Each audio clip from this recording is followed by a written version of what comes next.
Hello everyone, welcome back to my channel. Last video में हमने cost accounting standard का overview देखा था कि ये कौन बनाता है, ठीक है, और इसको किसने कॉन्स्टिट्यूट किया और ये क्यों बनाया गया, ठीक है। अब हम one by one her CS को पढ़ना स्टार्ट करेंगे। तो आज हम पढ़ रहे हैं CAS 1, ठीक है। देखिए, सीएस को पढ़ने का एक स्मार्ट तरीका भी है हमारे पास। अगर आप ये देखेंगे कि मैं सारे सीएस पढ़ूं, उनको याद कर लूं, तो it quite lengthy process, right. तो आपको क्या करना है, एक सीएस के रिगार्डिंग हमें 8 बातें पढ़नी होती है। मतलब सर कौन सी 8 बातें? पहले हमें सीएस का इंट्रोडक्शन पढ़ना होता है कि भाई सीएस क्या है, वो किस चीज के साथ डील करता है। दूसरा हमें पढ़ना होता है सीएस का ऑब्जेक्टिव, कि उस सीएस को हमने क्यों बनाया, राइट। तीसरा डेफिनेशंस पार्ट होता है। तो मैं आपको बता देता हूं, पहला पार्ट कौन सा है, इंट्रो, जिसके अंदर वो सीएस क्यों बनाया गया है, वो किस चीज के साथ डील करता है, वो होता है। दूसरा ऑब्जेक्टिव, उस सीएस को बनाने का ऑब्जेक्टिव क्या है। तीसरा डेफिनेशंस पार्ट, जिसमें उस सीएस में आने वाले कुछ टर्म को डिफाइन किया जाता है। फोर्थ पार्ट जो होता है वो होता है मेजरमेंट, वो होता है मेजरमेंट, कि हम जिस सीएस की बात कर रहे हैं और वो सीएस जिस कोस्ट के साथ डील करता है, उस कोस्ट का मेजरमेंट कैसे होगा, राइट।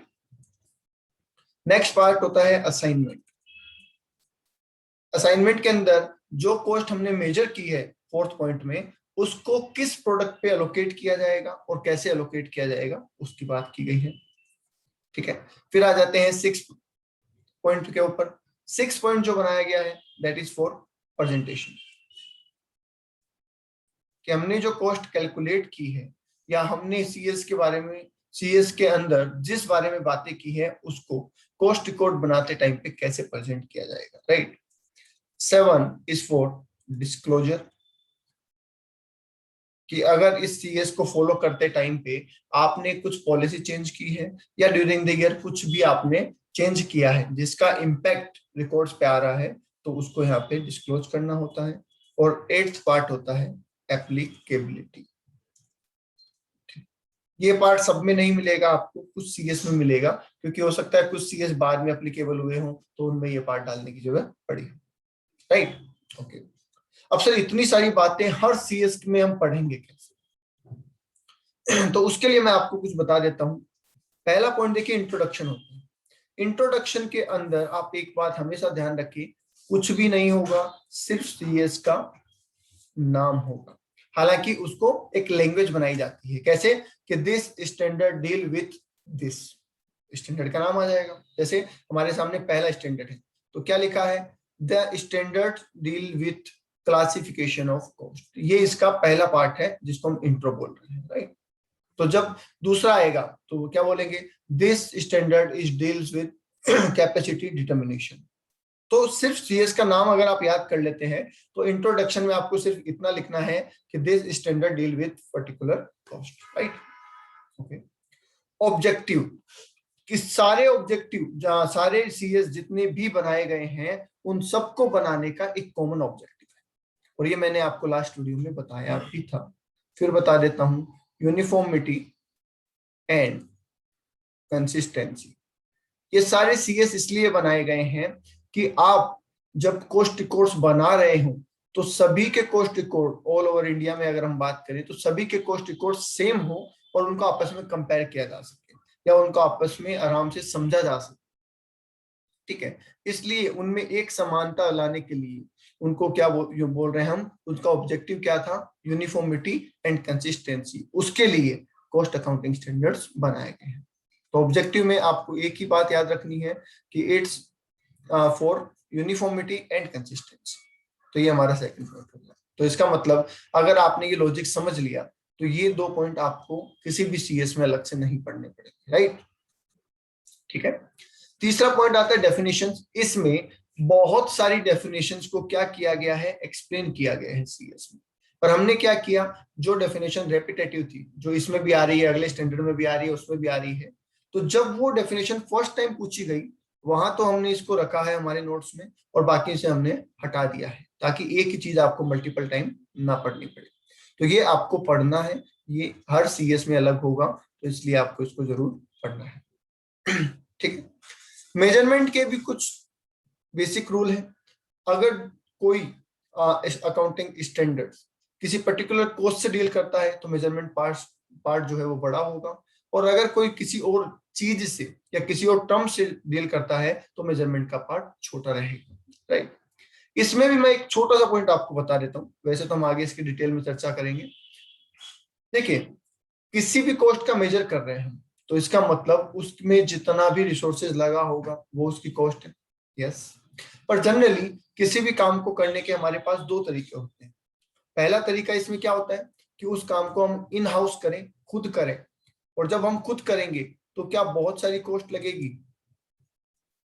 बताइए, अगर हम किसी काम को खुद करेंगे, इन हाउस करेंगे, तो बहुत सारी कॉस्ट लगेगी, जैसे कि मटेरियल, लेबर, ओवरहेड एक्सेट्रा। और वही काम अगर हम आउटसोर्स कर दें तो क्या हमें मटेरियल, लेबर, ओवरहेड लगेगा, या फिर हमें एक इनवॉइस मिलेगा सामने वाली पार्टी का जिसको हमें पेमेंट करना है? जब हम आउटसोर्स ही कर रहे हैं तो सारा काम वो करेगा, हमें तो सिर्फ बिल बना के देगा और हमें उसका पेमेंट करना है। तो इस केस में हमारा इनवॉइस प्राइस प्लस और कोई छोटे मोटे खर्चे उसके रिगार्डिंग लगे हैं, जैसे उसके लिए टैक्स लगा होगा या उसके लिए और कोई एक्सपेंस लगा है वो, और माइनस कोई डिस्काउंट मिला है वो, ये हम कर देंगे। तो मेजरमेंट में ये पॉइंट खास रहेगा, अगर किसी भी एक्सपेंसेस को, यूटिलिटी को आपने खुद ने अरेंज किया है तो उसमें जितना अरेंजमेंट में पैसा लगा वो उसकी कॉस्ट होगी, और अगर आपने बाहर से उसको करवाया है तो जितना इनवॉइस प्राइस होगा प्लस टैक्सेस और प्लस बाकी खर्चे और माइनस डिस्काउंट, ये चीजें यहाँ होगी। हम इनको डिटेल में पढ़ेंगे। अभी मैं सिर्फ आपको एक ओवरव्यू दे रहा हूँ, एक कॉमन लाइन दे रहा हूँ जिसपे आप अगर चलेंगे तो सारे सीएस आपको आसानी से समझ में आ जाएंगे, राइट। तो ये भी अपने को हर में पढ़ना होगा अलग से वैसे, ठीक है। नेक्स्ट आ जाइए, असाइनमेंट। असाइनमेंट का मतलब होता है कि आपने जो कॉस्ट कैलकुलेट की है वो कौन से प्रोडक्ट पे एलोकेट करें, वो किस प्रोडक्ट के लिए, ठीक है। तो जाहिर सी बात है इसके भी दो तरीके हैं। अगर हमें पता है कि कौन सी कॉस्ट किस प्रोडक्ट के लिए है तब तो हम उसको उसमें डाल देते हैं जिसको हम डायरेक्ट बोलते हैं, या फिर हम बोलते हैं ट्रेसेबल, राइट। और अगर ट्रेसेबल नहीं है तो हम क्या कर देते हैं, उसको अलोकेट कर देते हैं किसी न किसी बेसिस पे, राइट। तो ये भी आपको डिटेल में जानना होगा। प्रेजेंटेशन डिटेल में जानने की जरूरत नहीं है, जितनी भी कॉस्ट है उन सबको कॉस्ट शीट में सेपरेटली शो किया जाता है, तो आप लिख सकते हैं प्रेजेंटेड सेपरेटली। डिस्क्लोजर में भी पढ़ने की जरूरत नहीं है। डिस्क्लोजर में भी ये बोला गया है कि अगर ड्यूरिंग द ईयर कोई पॉलिसी चेंज हुई है तो वो क्या चेंज हुआ है, उसका क्या इम्पैक्ट आया है, ये सारी बातें हमें डिस्क्लोज करनी होती है, ठीक है। और एप्लीकेबिलिटी आपको पढ़ने की जरूरत नहीं है, ठीक है, ये आपको पढ़ने की जरूरत बिल्कुल भी नहीं है, राइट।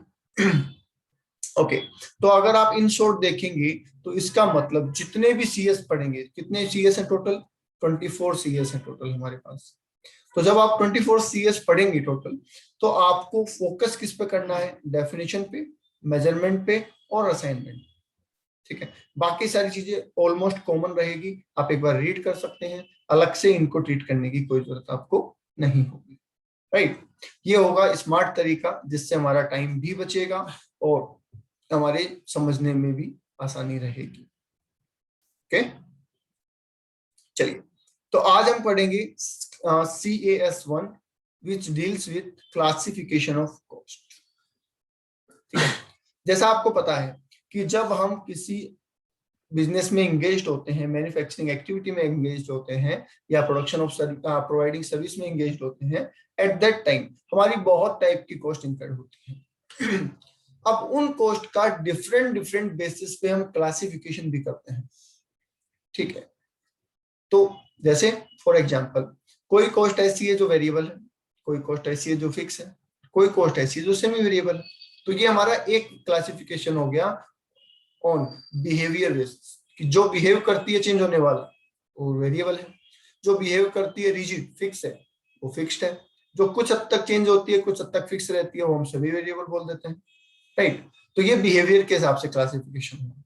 ऐसे ही जो सेल के लिए लगती है, जो सेलिंग एफर्ट्स में लगती है, वो हम बोल देते हैं सेलिंग एक्सपेंसेस। जो प्रोडक्शन में लगता है हम बोल देते हैं प्रोडक्शन एक्सपेंसेस। समझ रहे हैं? तो वो अलग अलग बेसिस पे अलग अलग क्लासिफिकेशन होता है। यहाँ पे एक बात समझना बहुत जरूरी है। कई बार कई बच्चे पूछते हैं कि सर क्या ये इतनी सारी कॉस्ट होती है? कि सर डायरेक्ट कॉस्ट आप बताते हैं, इनडायरेक्ट कॉस्ट आप बताते हैं, सेलिंग कॉस्ट आप बताते हैं, मैन्युफैक्चरिंग बताते हैं, प्रोडक्शन बताते हैं, एचआर बताते हैं, बहुत सारी कॉस्ट आप बताते हैं, क्या ये इतनी सारी कॉस्ट होती है? तो ध्यान रहे, ऐसा नहीं। एक कॉस्ट को अलग अलग बेसिस पे अलग अलग कैटेगरी में भी क्लासिफाई किया जा सकता है। ठीक है, तो इसका मतलब कॉस्ट तो वो एक ही रहेगी, पर वो अकॉर्डिंग टू नेचर और अकॉर्डिंग टू क्लासिफिकेशन वो कई कैटेगरी में आ सकती है। राइट? आप कहेंगे सर कैसे, थोड़ा बता दो। चलिए मैं बता देता हूँ। मान लीजिए आपके प्रोडक्ट के अंदर मटेरियल यूज होता है, जो उसको हम कैसे कैसे क्लासिफाई कर सकते हैं। क्या मटेरियल को हम डायरेक्ट मटेरियल और इनडायरेक्ट मटेरियल यूज कर सकते हैं? यस। अगर मटेरियल प्रोडक्शन में आया तो प्रोडक्शन कॉस्ट भी उसको बोल सकते हैं। अगर मटेरियल एडमिनिस्ट्रेशन में आया तो अपन उसको एडमिनिस्ट्रेशन में भी बात कर सकते हैं, एज ए इनडायरेक्ट मटेरियल, और एडमिनिस्ट्रेशन ओवरहेड में भी बोल सकते हैं। ठीक है, सेलिंग के लिए कोई मटेरियल यूज किया गया है, ठीक है, तो उसको हम सेलिंग एक्सपेंसेस भी बोल सकते हैं। तो कहने का मतलब वो एक ही जो चीज है वो अलग अलग जगह पे क्या हो सकती है, क्लासिफाई हो सकती है। इट डजंट मीन कि वो कॉस्ट अलग अलग हो गई। राइट? ओके, तो चलिए शुरू करते हैं हम CS1। सबसे पहले introduction. The standard deal with the classification of cost. ये मैंने आपको पहले ही बता दिया था कि ये सिर्फ CS के नाम की बात करता है। ऑब्जेक्टिव सभी CS का सेम रहेगा, that is uniformity and consistency. अब आ जाइए डेफिनेशन पे। डेफिनेशन में सबसे पहली डेफिनेशन बेसिक बात की गई है किसकी? कॉस्ट की। कि आप कॉस्ट अकाउंटिंग स्टैंडर्ड पढ़ रहे हैं, आप कॉस्ट ऑडिट पढ़ रहे हैं, कॉस्ट होती क्या है पहले ये तो बताओ। तो हम ये कहेंगे कि किसी भी प्रोडक्ट के प्रोडक्शन के लिए, किसी भी सर्विस को रेंडर करने के लिए जितने भी रिसोर्सेज यूज किए जाते हैं, उन रिसोर्सेज की टोटल कॉस्ट ले लो, टोटल मॉनेटरी वैल्यू ले लो, that will be our cost. मतलब एक प्रोडक्ट को सिंपल वर्ड में अगर मैं कहूं तो एक प्रोडक्ट को बनाने में जितने रिसोर्सेज यूज होते हैं या जो जो चीजें लगती है, उन सब की टोटल कॉस्ट को हम कॉस्ट का नाम दे रहे हैं। तो cost is a measurement in monetary terms of the amount of resources used for the production of goods or rendering of service। ठीक है, तो एक प्रोडक्ट को बनाने में जो कुछ भी लगेगा, सब चीजें अगर आप जोड़ देंगे तो that will B cost. Right? ठीक है, आगे आ जाइए। दूसरी डेफिनेशन है कॉस्ट सेंटर। कॉस्ट सेंटर का मतलब क्या होता है? हम जब कॉस्ट कैलकुलेट कर रहे हैं तो इजी अंडरस्टैंडिंग के लिए हम बहुत सारे कॉस्ट सेंटर बनाते हैं। ठीक है, ताकि हम उनमें लगने वाली पर्टिकुलर कॉस्ट को पहचान सकें। ठीक है, और फिर उनसे रिलेटेड जितनी कॉस्ट होती है उनको वहां पे एक्यूमुलेट कर देते हैं। उनको वहां पे क्या कर देते हैं? एक्यूमुलेट कर देते हैं, ताकि हम बता सकें कि ये कॉस्ट इससे रिलेटेड लगी है। ठीक है, फॉर एग्जांपल हम मान लेते हैं कि HR डिपार्टमेंट। अब HR डिपार्टमेंट से रिलेटेड जितनी कॉस्ट लगती है उसको हम HR डिपार्टमेंट के नाम से लिख लेते हैं या उस पर एलोकेट कर देते हैं। तो हमें कभी ये पता करना होगा कि HR पे हमारी कितनी कॉस्ट लगी, ह्यूमन रिसोर्स पे हमारी कितनी कॉस्ट लगी, तो वो कॉस्ट सेंटर हमें बता देगा कितनी कॉस्ट आपकी लगी है। ठीक, तो ये एक तरीके का एक सेंटर या एक यूनिट या एक बेसिस है जिसमें हम कॉस्ट को अलोकेट करते हैं, एक्यूमुलेट करते हैं। ठीक है, तो any unit of an entity selected with a view to, क्यों सिलेक्ट किया है? Accumulating all cost under that unit, उससे रिलेटेड सारी कॉस्ट को उसमें एक्यूमुलेट करने के लिए हमने सिलेक्ट किया है। ठीक है, ये यूनिट क्या होती है सर? ये कोई डिवीजन हो सकती है, कोई डिपार्टमेंट हो सकता है, कोई सेक्शन हो सकता है, और प्लांट एंड मशीनरी हो सकती है कोई। ठीक है, ग्रुप हो सकता है, ग्रुप ऑफ एम्प्लॉय हो सकता है, कॉम्बिनेशन ऑफ सेवरल यूनिट हो सकता है, ये कोई भी बेसिस इसमें हो सकता है। समझ गए? तो उसको हमने एक सेंटर बना दिया और उससे रिलेटेड सारी कॉस्ट उसके ऊपर हमने एक्यूमुलेट कर दी, ताकि बाद में हम कहेंगे कि इस सेंटर के ऊपर या इस चीज से रिलेटेड हमारी इतनी कॉस्ट लगी है। राइट? ओके, नेक्स्ट आ जाइए कॉस्ट ऑब्जेक्ट। ऑब्जेक्ट का मतलब हो गया वस्तु या चीज जिसके लिए हम कॉस्ट निकाल रहे हैं, वो चीज या वस्तु जिसके लिए हम कॉस्ट निकाल रहे हैं। तो एन एक्टिविटी, कॉन्ट्रैक्ट और कॉस्ट सेंटर और कस्टमर और प्रोसेस और प्रोडक्ट और प्रोजेक्ट।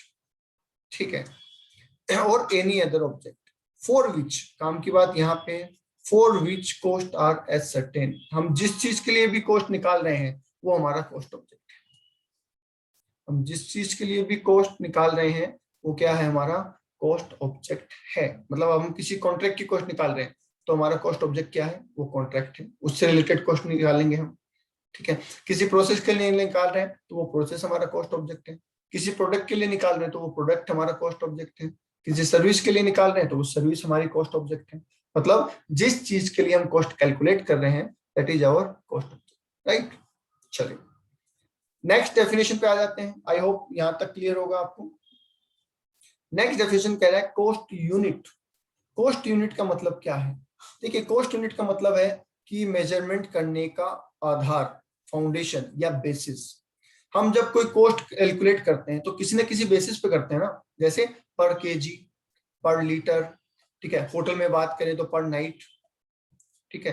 ट्रांसपोर्ट में बात करें तो पैसेंजर किलोमीटर, आपने कॉस्टिंग में पढ़ा होगा, ऑपरेटिंग कॉस्टिंग पढ़ी है ना, यस। तो इस तरीके से जो यूनिट हम यूज करते हैं जिसपे हम कॉस्ट को कैलकुलेट करते हैं उसको कहते हैं कॉस्ट यूनिट। तो cost unit is a form of measurement of volume of production or for product or a service. Cost unit is generally adopted on the basis of convenience and practice in the industry. ठीक है, जैसे मान लीजिए एक example ले लेते हैं अपनी पावर। आपने जब भी पावर में का कोई क्वेश्चन किया होगा या कॉस्टिंग निकाली होगी तो आपने मेगावाट का नाम जरूर सुना होगा कि वहां पे जो कॉस्टिंग निकाली जाती है पर मेगावाट, ठीक है, क्योंकि उसका प्रोडक्शन मेगावाट में होता है। तो आप क्या बोलेंगे कि इतनी कॉस्ट लगी, इतने मेगावाट के लिए लगी, तो पर मेगावाट क्या है, ठीक है। आप कोई प्रोडक्ट बनाते हैं और उसकी पर यूनिट निकलती है, मान लीजिए नंबर ऑफ यूनिट निकलते हैं, तो आप टोटल कॉस्ट लेंगे, नंबर ऑफ यूनिट लेंगे, तो वहां पे हमारी कॉस्ट यूनिट क्या होगी, वो एक पर्टिकुलर यूनिट, राइट। सीमेंट के लिए कॉस्ट यूनिट क्या होती है, मेट्रिक टन। ऑटोमोबाइल्स के लिए नंबर, जैसे गाड़ी की बात करें तो पर कार की कॉस्ट होती है तो हम बोलेंगे नंबर्स। ट्रांसपोर्ट के लिए टन किलोमीटर, ट्रांसपोर्ट के लिए टन किलोमीटर। पैसेंजर ट्रांसपोर्ट है तो पैसेंजर पर किलोमीटर, ठीक है। तो ये हमारे बेसिस होते हैं जिनके ऊपर हम कॉस्ट निकालते हैं और इन्हें नाम दिया गया है कॉस्ट यूनिट का। ओके, ये यूनिट कई बार एग्जाम में सीधी भी पूछी गई होगी आपसे इंटरमीडिएट के अंदर, तो ये आपको वैसे पता होनी चाहिए, राइट। बोलिए यहां तक क्लियर है? ठीक है, आगे देख लेते हैं। आगे बोला गया प्रिंसिपल ऑफ मेजरमेंट। आप कॉस्ट को मेजर कैसे करेंगे, ठीक है। Cost shall be classified by the process of grouping the component of cost under A common designation on the basis of similarity of nature, attributes, relations. मतलब जब किसी एक टाइप की कॉस्ट इंकर्ड होती है या एक चीज से रिलेटेड कॉस्ट होती है तो हम उसको एक हेड में डाल देते हैं, एक कॉमन ग्रुप में डाल देते हैं, ठीक है, जिससे वो कॉस्ट उसके ऊपर एलोकेट हो जाए या हमें पता चल जाए कि ये चीज इससे रिलेटेड है, ठीक है। Item group together under common heads shall be further classified according to their fundamental difference. तो पहले एक ग्रुप बनाया, फिर उनको और मल्टीपल ग्रुप में आप डिवाइड कर सकते हैं। ओके, क्लासिफिकेशन ऑफ कॉस्ट, ये आपका इस सीएस का इंपॉर्टेंट पार्ट है और ये आपको वैसे भी आपको टोटली ये याद होना चाहिए, पता होना चाहिए। सबसे पहला क्लासिफिकेशन किया गया है बाय नेचर। कॉस्ट के नेचर के हिसाब से क्लासिफिकेशन। अगर कॉस्ट मटेरियल की है तो हम बोलेंगे मटेरियल कॉस्ट है, लेबर की है तो हम कहेंगे एम्प्लॉय कॉस्ट है, और बाकी जो खर्चों में लगेंगे हम कहेंगे ये एक्सपेंसेस है हमारा। तो ये नेचर के हिसाब से कैसी कॉस्ट है उस नेचर के हिसाब से उस कॉस्ट का क्लासिफिकेशन किया गया है, right.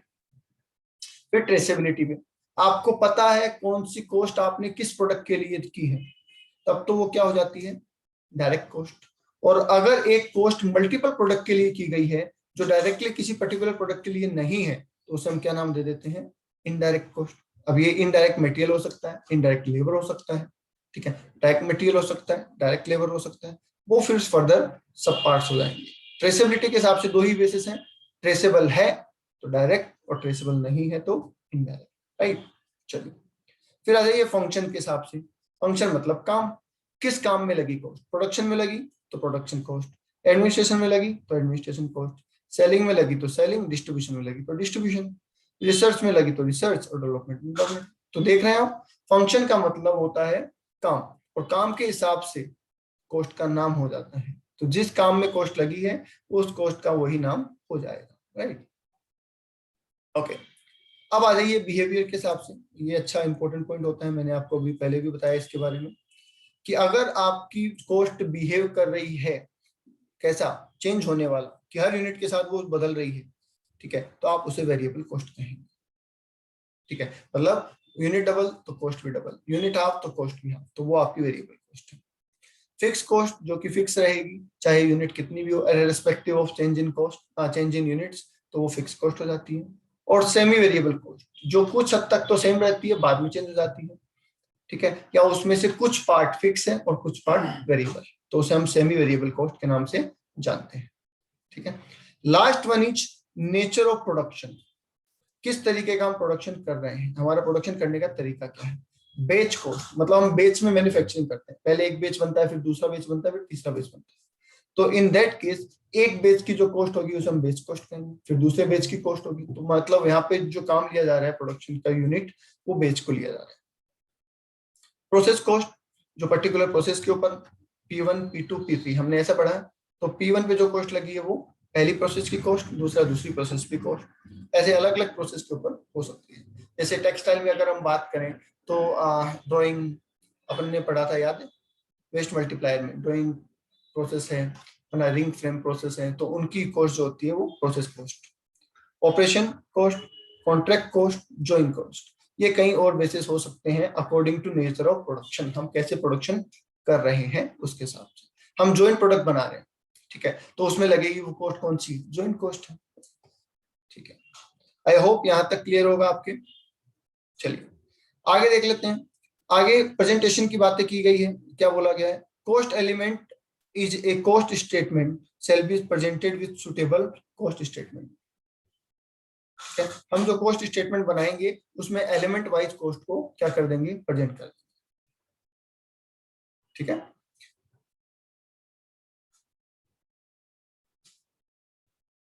The classification of cost item shall be followed consistently from period to period। एक बार हमने कॉस्ट को जिस वे में क्लासिफाई कर लिया, यहाँ पे इस पॉइंट में ना थोड़ा सा टाइपिंग एरर है, ध्यान रखना, इसमें थोड़ी सी टाइपिंग एरर है। तो मैंने आपको मतलब समझा दिया है कि जितने भी कॉस्ट है उनको हम अलग अलग एलिमेंट वाइज शो कर देंगे कॉस्ट शीट के अंदर, कॉस्ट स्टेटमेंट के अंदर। ठीक है, इसको अभी मैं काट देता हूं, मतलब मैंने आपको बता दिया है, right. Classification of cost item shall be followed consistently. एक कॉस्ट को अगर आपने इस साल किसी बेसिस पे फॉलो किया है तो अगले साल भी आपको उसी बेसिस पे फॉलो करना है। अगर आप बेसिस बदलेंगे तो फिर आपको डिस्क्लोजर देना होगा कि हमने ये चेंज किया है और इस चेंज को करने का इम्पैक्ट क्या है, राइट। तो ये आपका CS1 पूरा होता है। CS2 पढ़ेंगे हम अगले वीडियो में। आज के लिए इतना ही। आई होप आपके ये समझ में आ गया होगा। अगर फिर भी किसी को कोई डाउट हो तो आप मुझे कॉल कर सकते हैं या व्हाट्सएप कर सकते हैं। नंबर लिख लीजिए 9509353697। CS Suresh Poddar, VS classes, Jaipur. Okay, चलिए आज के लिए इतना ही। Thank you. वीडियो अच्छा लगा हो तो लाइक शेयर और सब्सक्राइब कर लेना चैनल, ताकि अगले वीडियोज आपको नोटिफिकेशन मिल जाए। Thank you.